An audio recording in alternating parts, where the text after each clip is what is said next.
আসসালামু আলাইকুম। আজকে অনুষ্ঠিত হওয়া ৪৭তম বিসিএস পরীক্ষায় ইংরেজিতে একটি কোয়েশ্চেন এসেছে। আমি সেই কোয়েশ্চেনটি নিয়ে আলোচনা করছি গ্রামারের উপর। Which sentence is correct.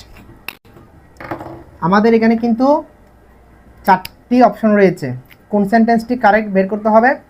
তো আমরা দেখি, প্রথম নাম্বারে রয়েছে ওয়ান অফ মাই সিস্টার্স। তো আমরা একটু দেখব ওয়ান অফ মানে কোন একটা প্লুরাল ফর্মের মধ্যে একজন বোঝায়।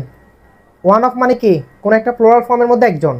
তো আমরা দেখা যাচ্ছে ওয়ান অফ মাই সিস্টার্স, তাহলে মানে আমার বোনদের একজন। এটা রাইট এতটুকু, কিন্তু এখানে গিয়ে দেখা যাচ্ছে আর হয়েছে, তাহলে আমার বোনদের মধ্যে একজন, এটা সিঙ্গুলার। মানে ওয়ান অফ মাই সিস্টার্স মানে সিঙ্গুলার বোঝাচ্ছে, তাই এখানে ইস হওয়া উচিত, তার মানে এটা রং। ওয়ান অফের পর ঠিক আছে মাই সিস্টার্স, বাট ওটা রং, তাহলে এটা হবে না। এরপর বি নাম্বারে দেখা যাচ্ছে ওয়ান অফ মাই সিস্টার, তাহলে ওয়ান অফের পর সবসময় প্লুরাল ফর্ম হয়। আমরা কি মনে রাখবো, ওয়ান অফ প্লাস কি হবে, প্লুরাল ফর্ম হবে।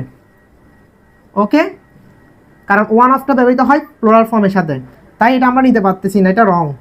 এই যে মাই সিস্টার আছে, এখানে মাই সিস্টার্স হবে। উপরে বাক্যে এতটুকু রাইট ছিল, কিন্তু এটা রং ছিল।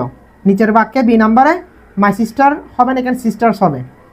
এরপর ওয়ান অফের পর এখানে মাই সিস্টার রাইট, তাহলে one of my sisters singular অনুযায়ী ইজ নেওয়া হয়েছে এই বাক্যে, ইজ আ নার্স। তাহলে আমি বলতে পারি এই বাক্যটা রাইট। গ্রামাটিক্যালি ওয়ান অফের পর প্লুরাল ফর্ম আছে, এরপর সিঙ্গুলার ভার্ব, কারণ ওয়ান অফ প্লাস প্লুরাল, এটা পুরোটা হচ্ছে সিঙ্গুলার।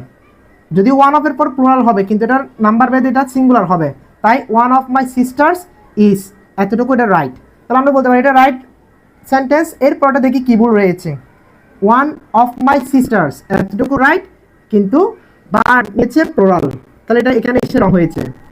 তো আমরা জানতে পেরেছি ওয়ান অফের পর প্লুরাল ফর্ম হবে এবং পুরাটা সিঙ্গুলার ফর্ম, রাইট। তাহলে সেই অনুযায়ী আমাদের রুলস অনুযায়ী সি নাম্বারটা মিলেছে। তো সি নাম্বারটা হচ্ছে আমাদের রাইট অ্যান্সার। তো আপনারা এরকম ভিডিও পেতে অবশ্যই পেজটি ফলো দিয়ে রাখবেন। ধন্যবাদ সবাইকে।